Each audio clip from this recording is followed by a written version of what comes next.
Sunday Night Production. All I have for you is a word. Nage droit devant toi, nage droit devant toi.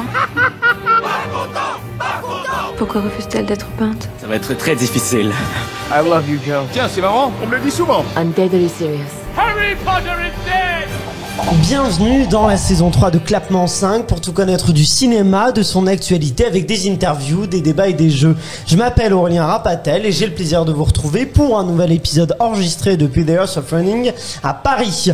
Aujourd'hui, nous accueillons un invité qui est nul autre que le parrain de Clapement 5. Il est le réalisateur de Populaire avec Romain Duris et Bérénice Bejo. Son second film, c'est Les Traducteurs avec Lambert Wilson, Olga Kurylenko ou encore Ricardo Scamarcio. Il vient de sortir son troisième film en attendant Bojangles avec notamment Virginie Efira et Romain Duris. Merci Régis Froissart d'avoir accepté notre invitation. Merci à vous. Et d'être de retour dans le podcast puisqu'on t'avait interviewé il y a 2 ans à la sortie des Traducteurs. Donc on est très heureux. Et on avait déjà un peu parlé de Bojangles que t'étais en train de préparer et que t'allais tourner, je crois quasiment. Ça se jouait de peu. C'est vrai. Et je vais te représenter plutôt celles qui vont t'accompagner aujourd'hui. Notre première clapeuse est une productrice qui te connaît bien, Régis, puisque en effet, vous ne le saviez peut-être pas vous, mais elle était stagiaire stagiaire en production sur ton film Les Traducteurs. C'est Elsa Morel. Oui, j'ai beaucoup appris et je suis en fait finalement c'est trop la classe. J'ai partagé un film avec l'invité, voilà. En plus, bah oui, c'est sûr, non, c'était une belle expérience et avec elle justement une clapeuse journaliste que l'on attend à chaque épisode aussi impatiemment que Virginie Efira attend Bojangles, c'est Julia Solens. Quel beau compliment. On t'attend à chaque fois. On va parler donc aujourd'hui de ton film, Régis, en attendant Bojangles, qui, je le précise, est déjà au cinéma, que vous pouvez déjà aller voir.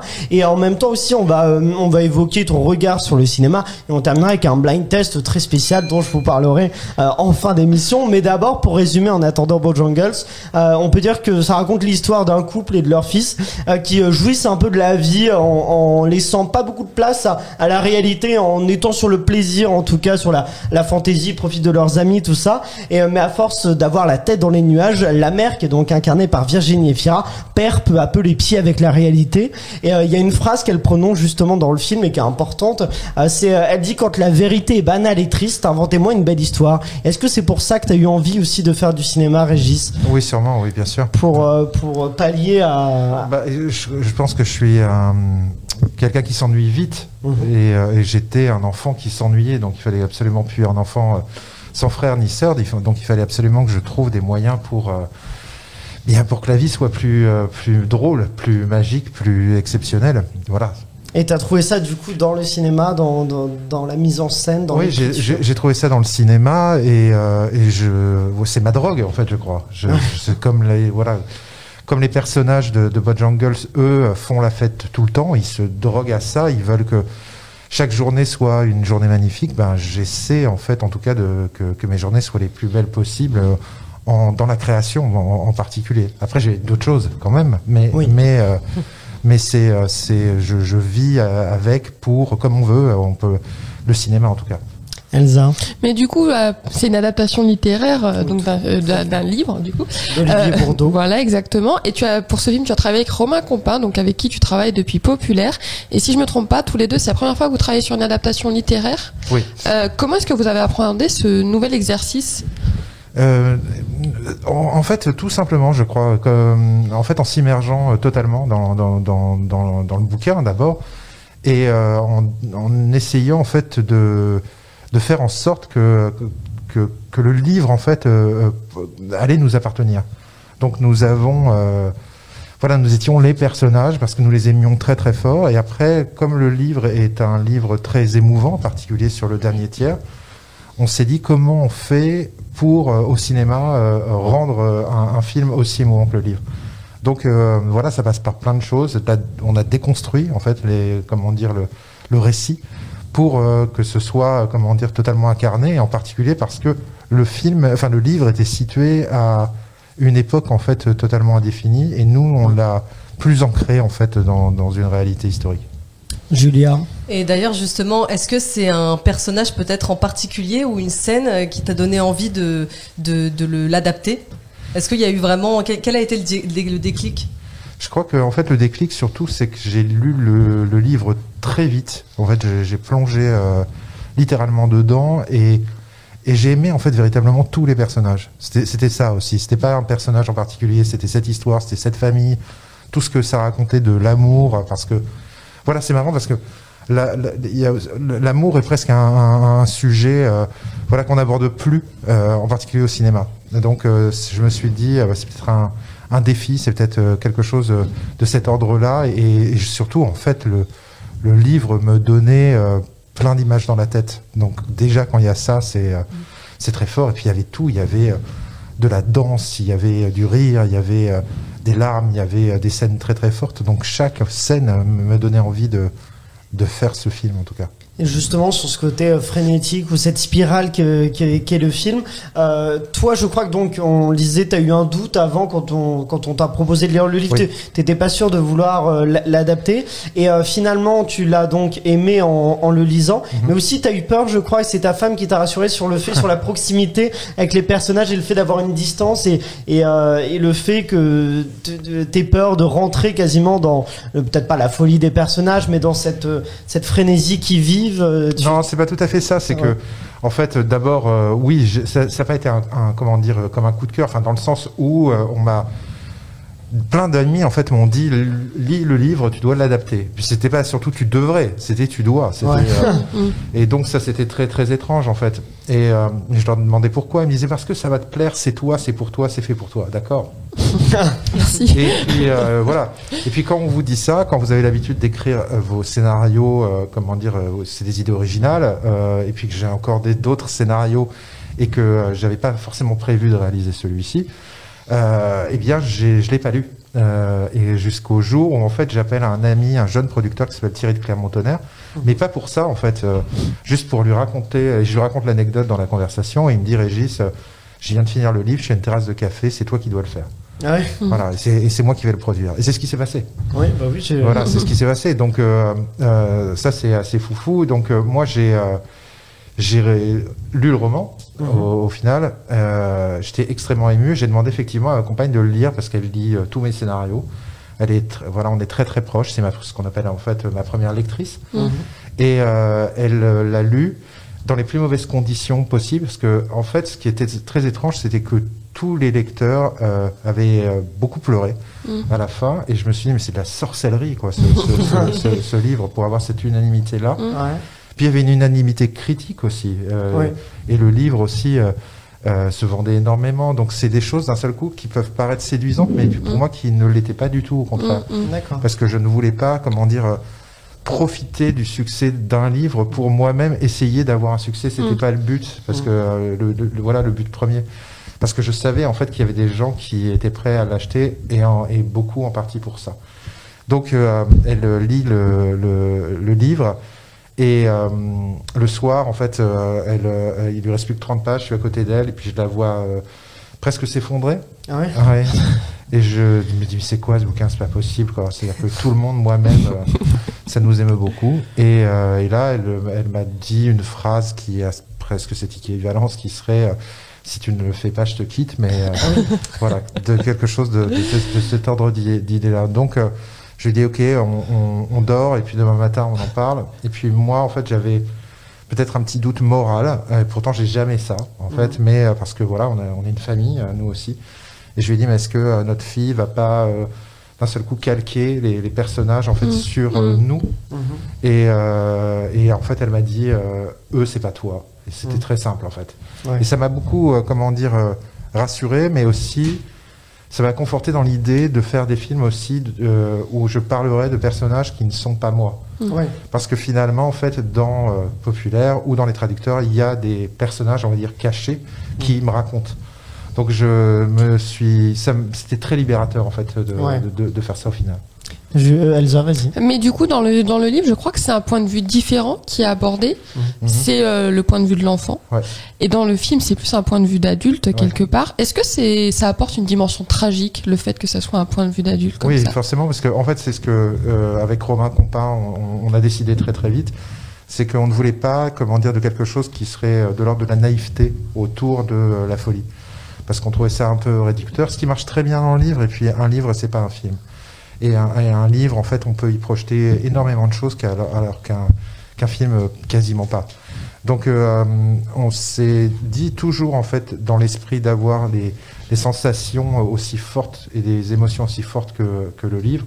Quels moyens en fait on pouvait avoir pour rendre ça, et c'est là qu'on a pris la décision que c'était un point de vue qui était omniscient, mais aussi le point de vue du père qui progressivement allait vers le point de vue du fils. Mais comme d'un seul coup le point de vue le fils, sa vie change aussi et qu'il devient de plus en plus mature, eh bien ça donnait quelque chose de beaucoup moins naïf et finalement de plus organique aussi. Julien. Oui, je voulais rajouter qu'en plus le livre a aussi été adapté au théâtre, notamment par Victoire Berger-Perrin.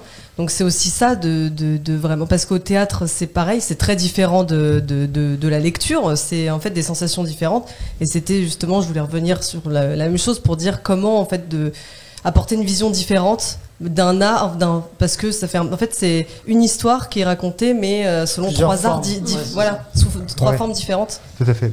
Moi j'ai pas vu la pièce, j'ai pas voulu la voir. Il y a une BD aussi qui a été faite que j'ai pas voulu lire.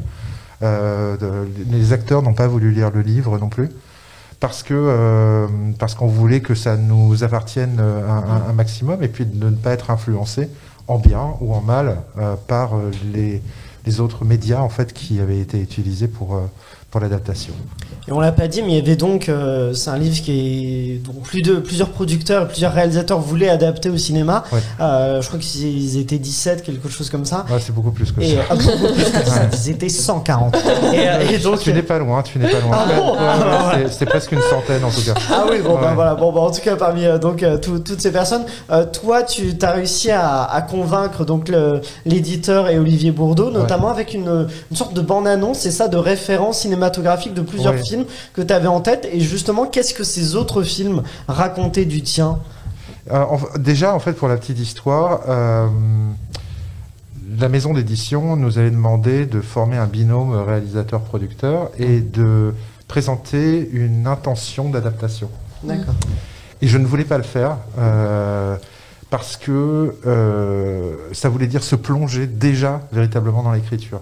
Comme je suis quelqu'un d'entier, en plus, il fallait déjà en fait que je me plonge véritablement dans la tête des personnages, et je ne voulais pas, si on nous avait refusé cette adaptation, faire le deuil de ça.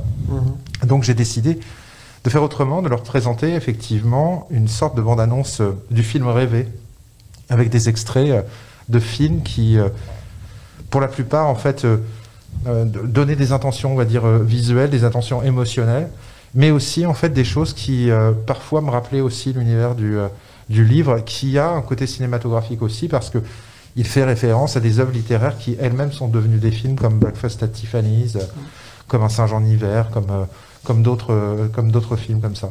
Donc on a fait ça, et j'ai appelé en fait un jeune monteur à l'époque qui s'appelle Joris Faucon-Grimaud, qu'on a reçu dans le podcast, qui est le réalisateur de The Years of Gaunt. Exactement.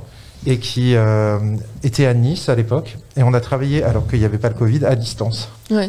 C'est-à-dire qu'en fait je lui ai envoyé des films, lui-même avait des films, parce qu'il avait fait une vidéo qui s'appelait 120 ans de cinéma en 3 minutes, donc il avait énormément de matière et de films, et je lui ai dit voilà, on va faire une bande-annonce d'environ 2 minutes sur la chanson de Nina Simone, En attendant Bojangles, et j'aimerais ces films-là. Et en plus, il a poussé le travail, parce que c'est quelqu'un qui travaille très très bien, à lire le livre avant, pour essayer de choper en fait ce que je voulais faire. Donc on a travaillé à distance, et on a obtenu en fait cette bande-annonce qui a, on va dire, un peu scotché, que ce soit Olivier Bourdeau ou la maison d'édition. C'est comme ça aussi qu'on a obtenu les droits.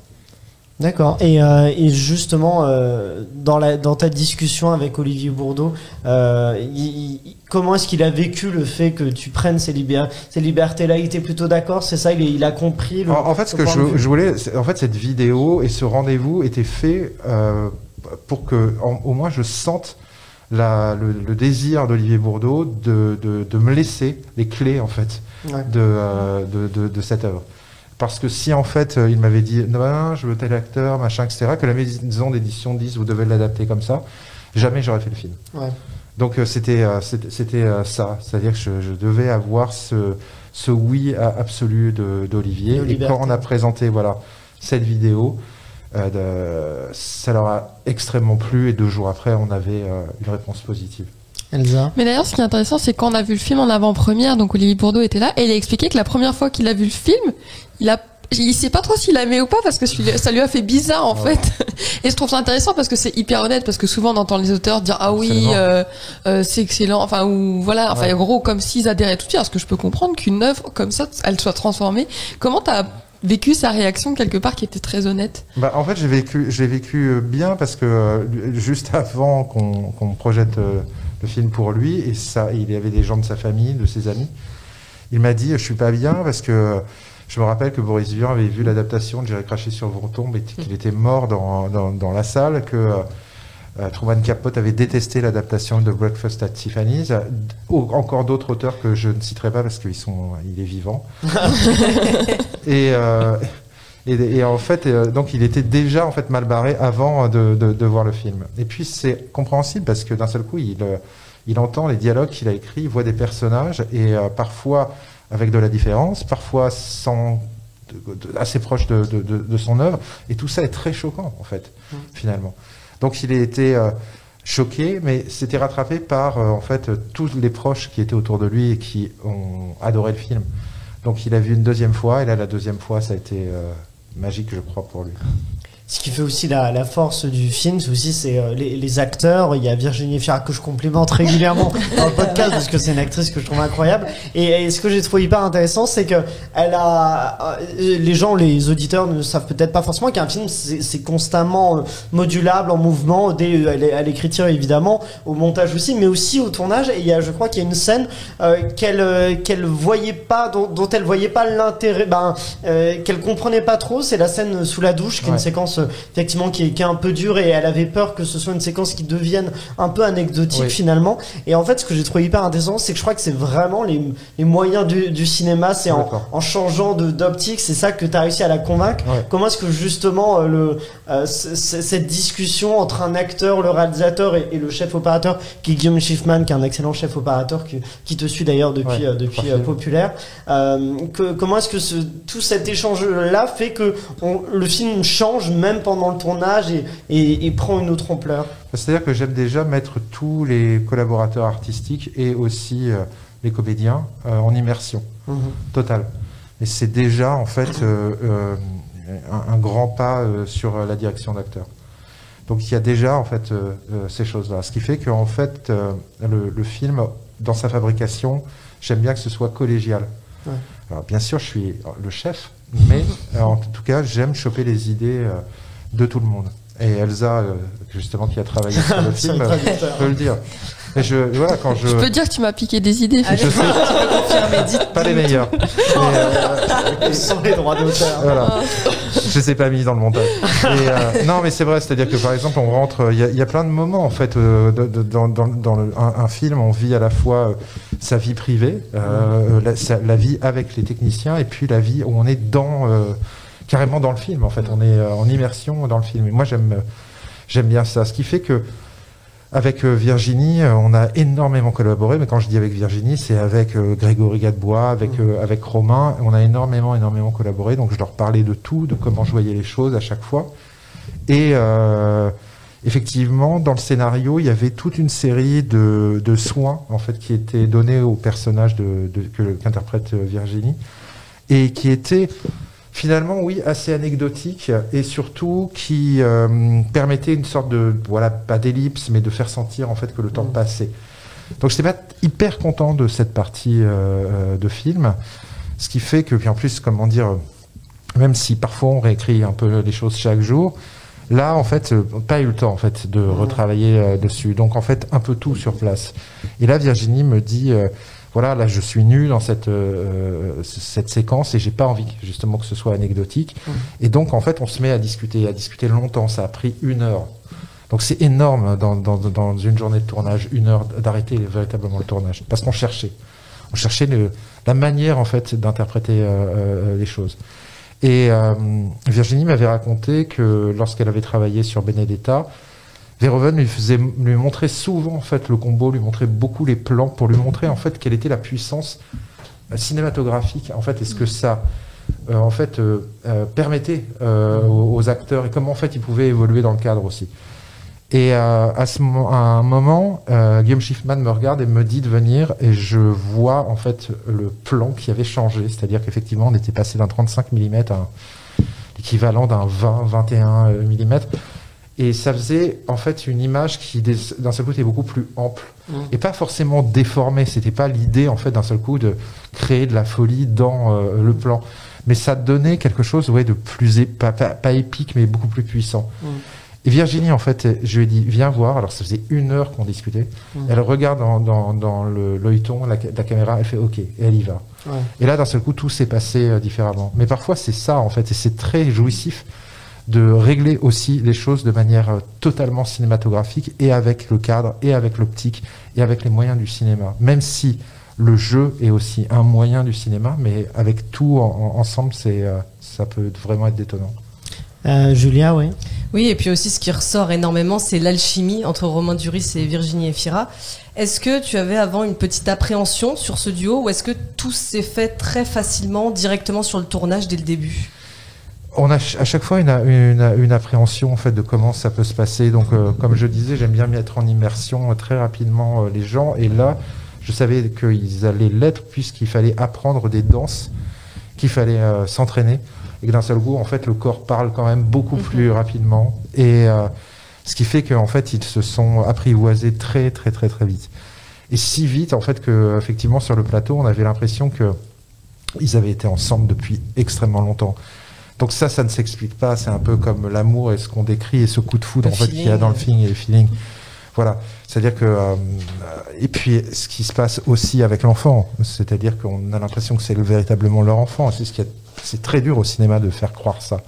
Plus leur ami aussi, Grégory Gadebois. Grégory m'a raconté enfin pas m'a raconté, je l'ai vécu sur le plateau. Grégory, en fait, bien souvent, en fait, restait sur le plateau, et je me demandais, mais pourquoi ? Parce que souvent, en fait, les comédiens vont se reposer dans leur loge, ce qui est bien normal.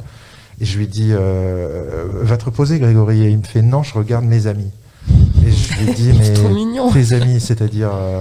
Romain, Virginie, non, Camille et Georges, je regarde mes amis, j'ai envie de les voir plus. Ah ouais. Et c'est arrivé à Grégory, et c'est aussi arrivé à Romain, par exemple, de faire souvent ça. Ah ouais, de regarder pour comprendre de voir les personnages plus que les acteurs, en fait, c'est ça. De vivre véritablement ce que eux vivaient, mais pas simplement d'ailleurs dans une sorte de volonté de travail et de s'enrichir, c'est que c'était devenu totalement naturel. D'accord. Elsa. Il y a quelque chose que j'adore dans le jeu de Romain Duris dans ce film, c'est que par exemple dans Populaire, il avait ce côté charmeur, mais très dans le contrôle. On voyait qu'il essayait de contrôler, enfin pas en mode psycho, mais le personnage de Déborah François. Ouais. Et là, dans En attendant Bojangles, il a toujours ce côté un peu charmeur, mais en fait, Virginie Efira lui échappe totalement et ça le dépasse émotionnellement. Est-ce que ça t'intéressait de travailler justement avec Romain Duris pour travailler cette fragilité-là et l'amener sur un autre terrain ? Oui, puis le personnage est très différent, c'est-à-dire que c'est un contrôle fric en fait dans Populaire, et là dans ce film en fait il y a une phrase, je crois, de Virginie qui dit ce que j'aime chez vous en fait c'est que vous n'essayez pas en fait de me sauver ou de... Vous n'avez pas cherché à me protéger. Waouh, bravo. Je l'ai revu pour... Voilà, et ça c'est très très fort en fait, très très fort. Donc il est... Je pense qu'il est allé chercher aussi des choses très personnelles dans ce film, ce qui, enfin moi je sais lesquelles, et qui font que il a cette chose qui est à fleur de peau, et aussi en fait il a ce truc que peu d'acteurs ont, je trouve, c'est que comme James Stewart par exemple, j'ai l'impression que il est fiévreux quand il joue. C'est-à-dire que c'est presque si on voit les gouttes de sueur en fait sur son front. C'était une référence d'ailleurs, je crois, à James Stewart. Ouais, c'est ça. Et il a ça. Moi, je connais pas d'autres, très peu d'acteurs qui ont ça. Julia. Oui, et aussi Virginie Efira et Romain Duris sont des grandes stars du cinéma français et aussi très populaires. Comment faire pour véritablement cacher les acteurs derrière leurs personnages ? Parce que de temps en temps, c'est vrai qu'il y a des acteurs en fait qui sont tellement connus ou populaires par le spectateur qu'au cinéma, le spectateur va avoir tendance à voir plus l'acteur que le personnage. Et là, comment complètement les effacer pour en fait laisser parler et vivre uniquement Georges et Camille ?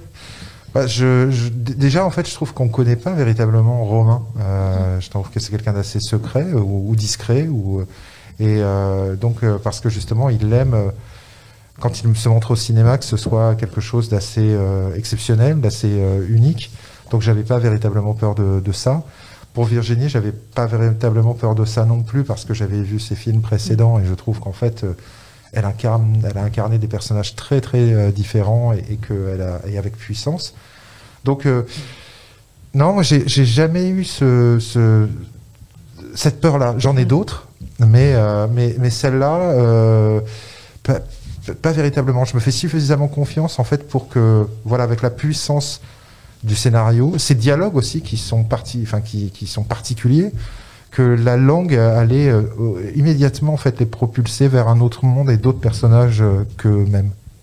Il y a des acteurs dont on parle peu, souvent ce sont les figurants, et je crois que toi tu apportes une importance toute particulière, parce que c'est sûr qu'un film sans figurant ça a quand même une autre allure, hein, c'est quand même un peu plus juste. Tu parles avec eux, t'échanges avec eux, et t'inventes même des petites histoires à leurs personnages. C'est ça notamment, je crois que ça fait référence à une séquence de fête dans l'appartement où effectivement il y a beaucoup de figurants, et pour créer la fête t'avais besoin aussi de faire en sorte que les figurants aient des choses et des histoires, quasiment des petites histoires, et tu les sélectionnes directement aussi. Oui, parce que c'est pas moi qui les sélectionne au tout départ. Oui. Il y a un tri, j'aime pas tellement ce mot. Oui, mais c'est pas sélectionner, c'est choisir. Voilà. Et ensuite, j'ai choisi, individuellement, ouais. Parce que pour deux choses. D'abord parce qu'il y a à la fois l'époque, donc les physionomies, la manière de se comporter, c'est assez différent. Donc c'est assez même rigolo de choisir d'un seul coup quelqu'un en se disant c'est fou, en fait on a l'impression que c'est une personne de 1967 quoi. Donc il y a ça, et après ça il y a le fait que il fallait mettre une ambiance véritable pour que ces fêtes existent le mieux possible. D'ailleurs tu disais en fait qu'est-ce qui m'avait touché dans le roman, ces ambiances de fête aussi étaient tellement bien décrites que j'avais très envie en fait de les filmer. Et donc, je crée véritablement des personnages dans, je sais pas combien il y avait, 60, 80 figurants.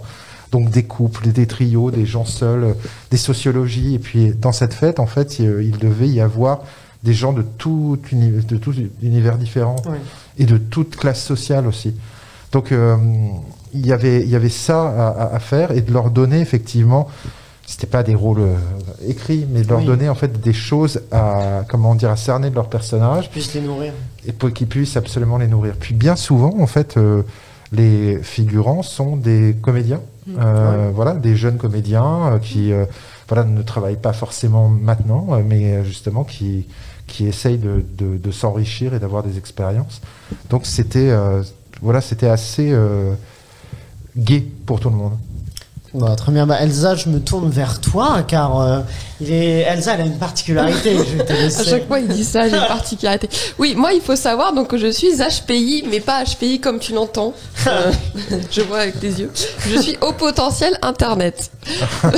C'est-à-dire que j'adore aller sur Internet et imaginer qu'Internet, c'est mon cerveau et que je découvre plein de choses et après, j'argumente et tout. Enfin, ça me rend ouf. Et donc, aujourd'hui, on t'accueille, Rélis, pour parler d'En attendant Bojangles.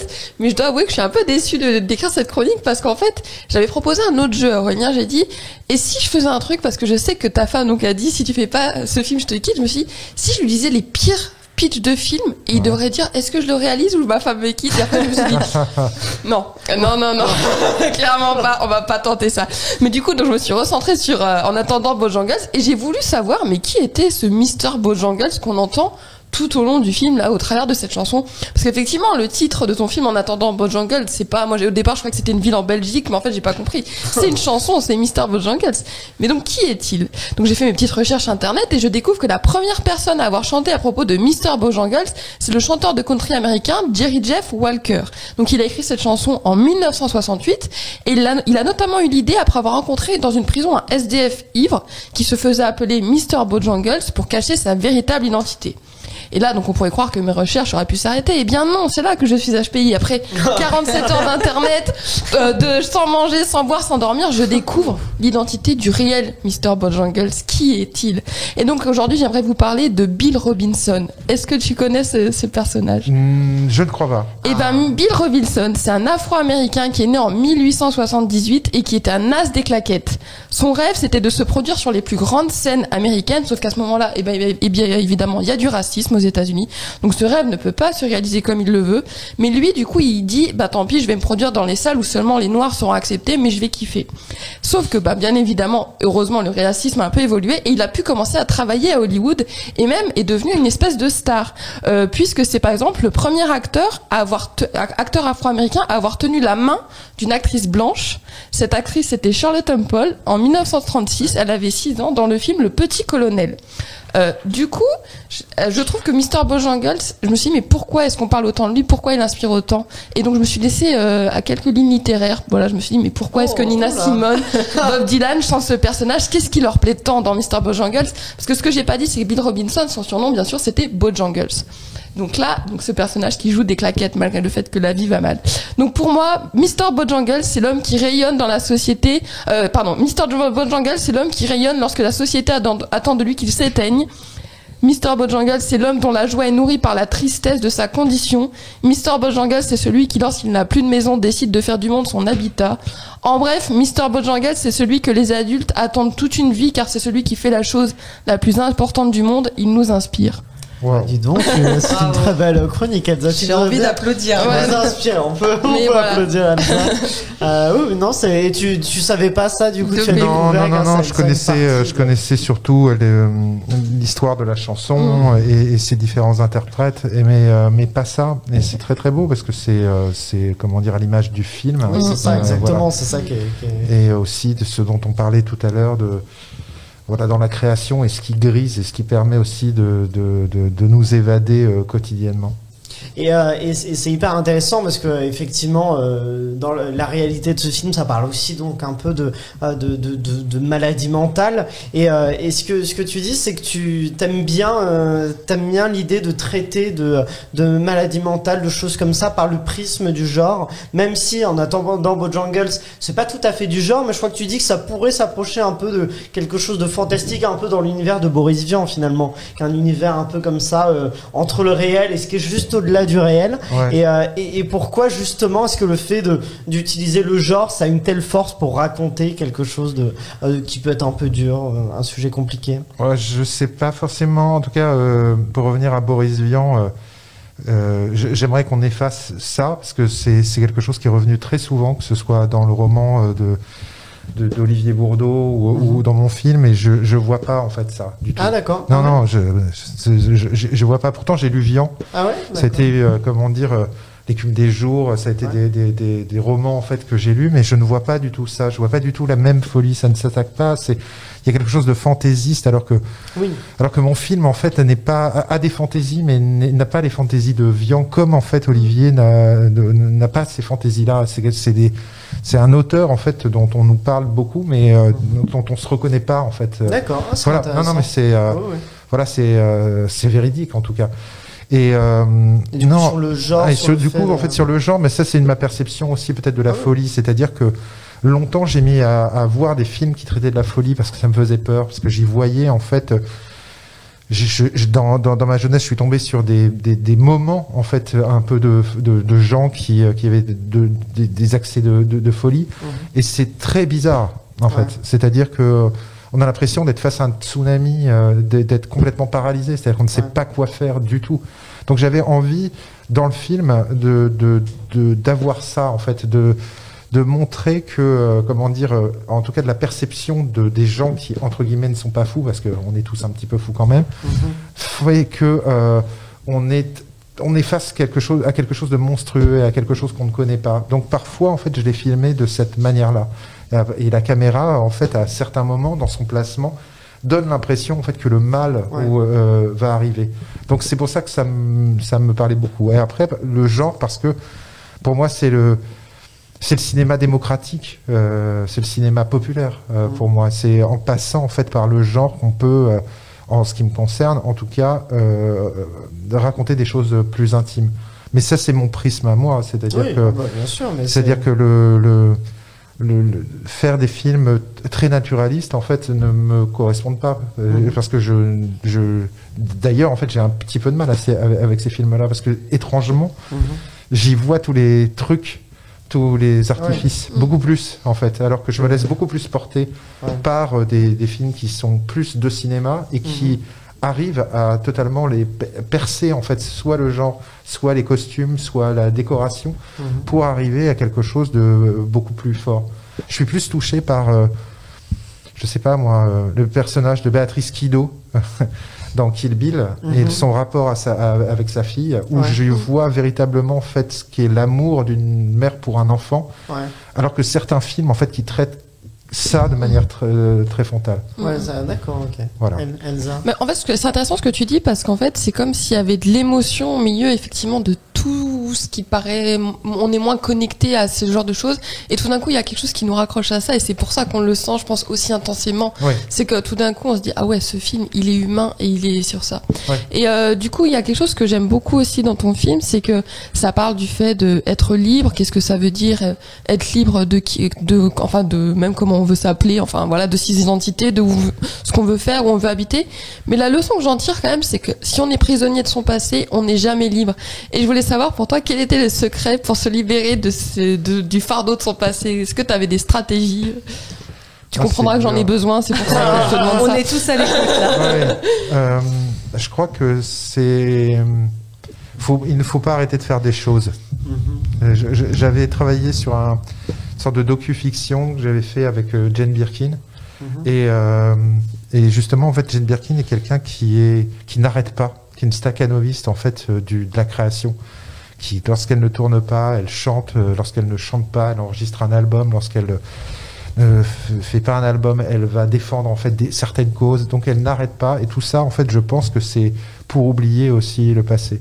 Mais je crois que c'était Michel Serres aussi qui disait que justement il fallait que vivre, c'était trouver cet équilibre-là. Et c'est pas véritablement donné à tout le monde. Et là, le personnage de Camille est effectivement rattrapé par son passé, alors que durant les 9-10 ans d'existence avec Gary, tout lui a fait oublier ce passé, jusqu'à ce qu'à un moment, ça la rattrape, et comme ces 10 ans, en fait, finalement, ont été longs, ça la rattrape ultra violemment, et c'est là qu'elle plonge, parce que voilà, son mari a tout fait, non pas pour la protéger, ce qu'on disait, mais a tout fait pour que la vie soit une fête, et là, c'est plus du tout la fête, et ça devient beaucoup plus dur. Il y a une autre phrase, il y a plein de phrases qu'on cite, puisque les phrases sont très belles dans le film, mais il y a celle « Je jure d'aimer toutes celles que vous serez ». Et est-ce que du coup Virginie Efira, finalement, elle n'est pas un peu l'incarnation ou l'allégorie de nos changements d'identité à travers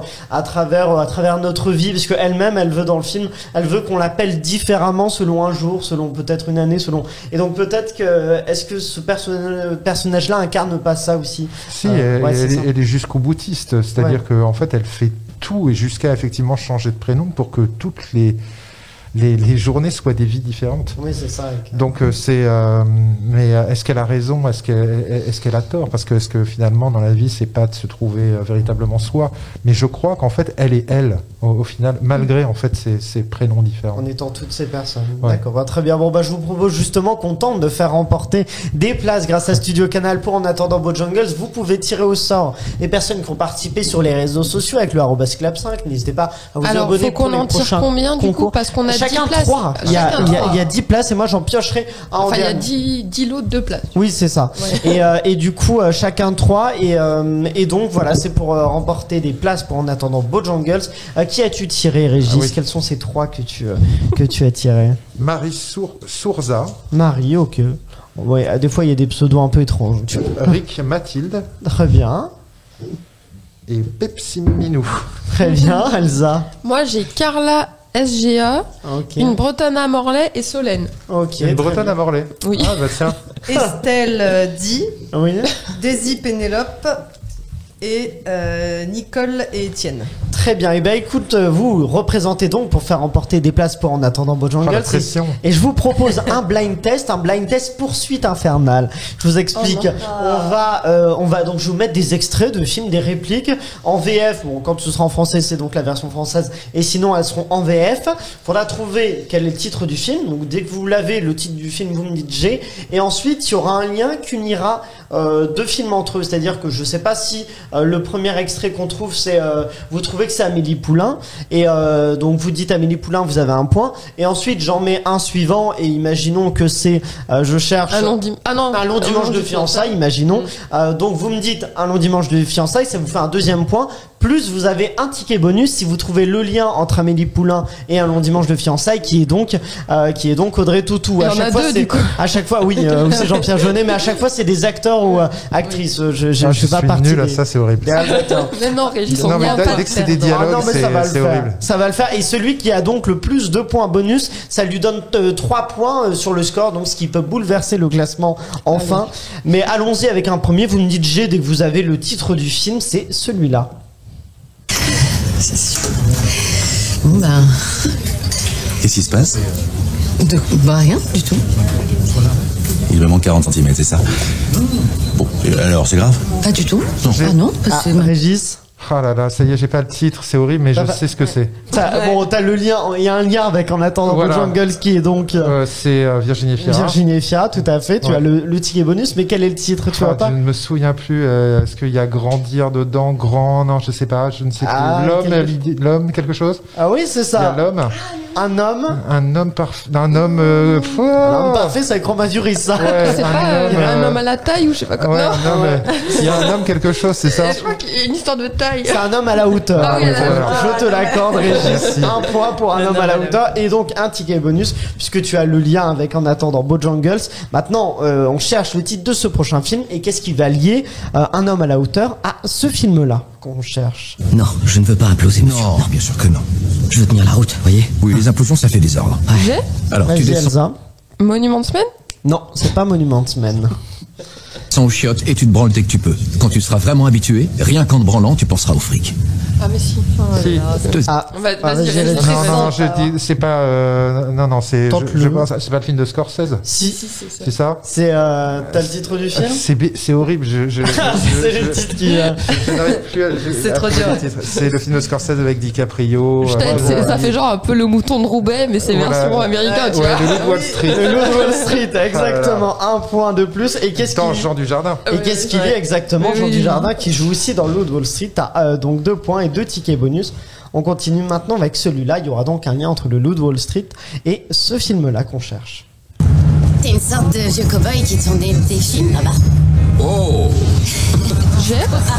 Elsa. Once Upon a Time in Hollywood, et c'est DiCaprio. Exactement, et même pas que, puisque il y a aussi Margot Robbie dans le Loup de Wall Street, qui joue aussi dans Once Upon a Time in Hollywood. Il y avait 2 liens pour celui-là, mais tu as le point et le ticket bonus. On continue avec celui-là maintenant.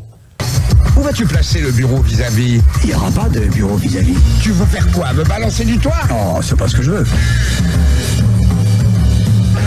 Banque à blesser, Ruben. Je sais ce que ça me donne envie de faire. On l'attendra chez son coiffeur. Moi, je lui ferai une injection. Et je me débarrasserai du corps quelque part. Ouais, suggestion valable. Mais... Peu importe si on gagne. Tant que le casino plaire, mais il faudrait être C'est vas-y Julia. Non mais en plus je suis pas sûre du, j'allais dire un Ocean's, mais ça. Ocean's 12 ou oui c'est 13. Ah, non c'est le 3e, mais on te l'accorde quand même. Tu as 1 point. Est-ce que tu vois le lien entre Once Upon a Time in Hollywood et Ocean's? Eh ben Brad Pitt. Ouais.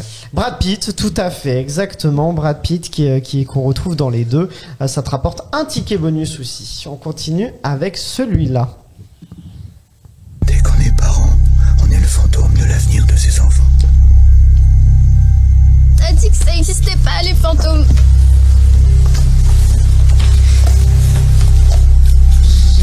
Vas-y, Julia. 6e sens? Non, c'est pas le 6e sens. Conjuring? Non plus, pas Conjuring. Je remets. C'est exact, Murphy. Elsa. Mais c'est Interstellar. Mais j'arrive pas à voir qui est le Exactement. Le lien, c'est... Alors Elsa, elle a pas le lien, donc vous pouvez, Régis ou Julia, vous pouvez chercher quel est le lien entre Ocean's 13 et vas-y Elsa. McCain. Michael Caine. Voilà, Vincent McCain, il joue dedans. C'était quoi le précédent? Ocean's 13 et je précise que c'est un acteur qui joue dans tous les Oceans. Il joue pas que dans le troisième volet et donc qui est dans Interstellar aussi, qui joue un rôle secondaire d'Interstellar. Ah mais putain Vas-y. C'est Matt Damon. Ah oui, c'est vrai. C'est vrai, j'avais oublié. C'est vrai, bien joué. Mais tu l'as. Il y en a un deuxième. Mais du coup, je vous donnais, c'est Casey Affleck qui joue qui est dans les deux. Oui, c'est vrai. Il est dans les Oceans. Il joue le frère Timothée Chalamet adulte. C'est Casey Affleck. Ah ouais, c'est vrai. On continue maintenant avec celui-là. Dans 3 semaines et demie, le Met organise son grand bal annuel. Elsa. C'est encore un Ocean, mais c'est Ocean's 8, exactement. Et du coup, c'est Anna Tawai. Anna Tawai, je trouve ça marrant de revenir sur un de ces. Mais vous avez vu Ocean's 8? Oui, alors. Oh la vache. Qui est vraiment pas très bien, mais. En vrai, dans l'avion, c'est pas mal. Franchement, pour un film divertissement, j'ai trouvé pire. Je suis tout à fait d'accord. Il y a des films que j'ai arrêtés dans l'avion. Moi, il m'a. Là, même pas que dans l'avion, même chez soi. Bon, on continue. On part d'Ocean's 8 pour aller maintenant sur ce film-là, qui n'est plus un Ocean's. C'est parti. C'est notre arbre généalogique. Ici, c'est ma cousine détraquée. Je les haïssais tous, sans exception. Mes parents, avec leur manie du sang pur.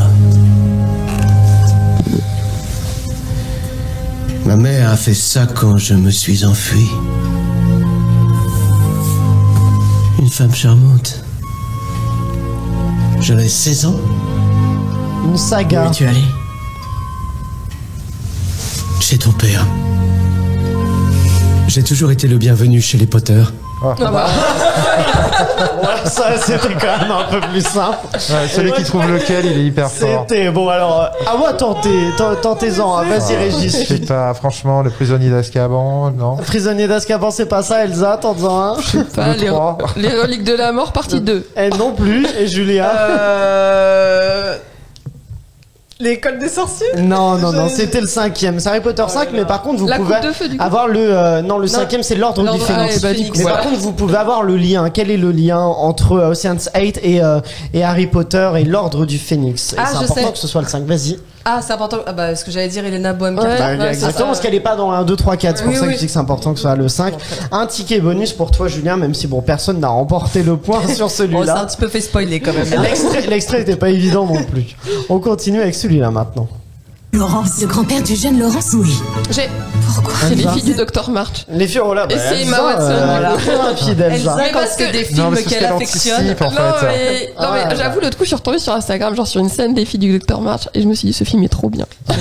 Bah voilà. Emma Watson, exactement, tout à fait, qui joue donc dedans.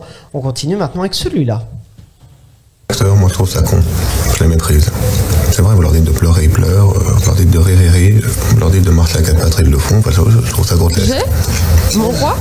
Mon roi, non, c'est pas ça, non. Je connais ce film. Ce ne sont pas des gens libres. Je suis sûr que tu demandes à un acteur de dire que les acteurs sont cons, il le fait.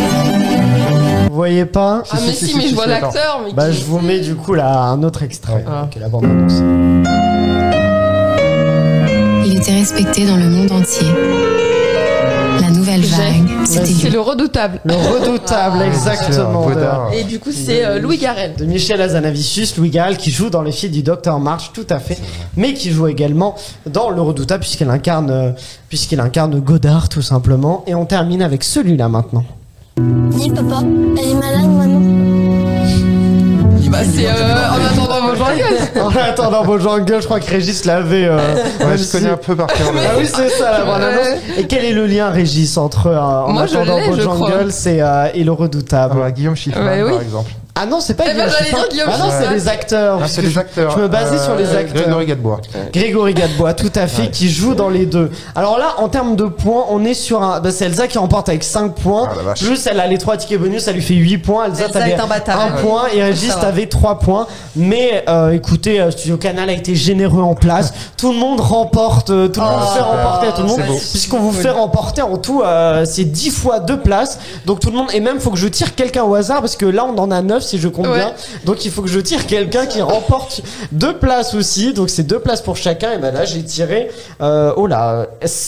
Stakam, on va dire. Stakam Il va 67 se qui reconnaître. remporte également 2 places. Ben merci Régis d'avoir été avec nous. prie, merci Ça à nous a vous, fait vraiment. très plaisir de te retrouver Bonne et continuation de à votre parler de émission. ce très beau film qu'on conseille qui est actuellement au cinéma. Et donc voilà, merci à Studio Canal qui nous offre toutes ces places de cinéma. Et puis voilà, merci à vous de nous avoir écoutés. N'oubliez pas de liker le podcast, de le partager, de vous abonner à la chaîne YouTube de Clapement 5 et aussi vous abonner sur les différentes plateformes audio. Vous pouvez aussi nous mettre 5 étoiles d'ailleurs, ça ne mange pas de pain. Merci à Pierre-Emmanuel et Guillaume de Sunday Night Productions, à Lauriane qui réalise cet épisode. Et voilà, rendez-vous lundi prochain pour un nouvel épisode et d'ici là, eh bien, allez au cinéma.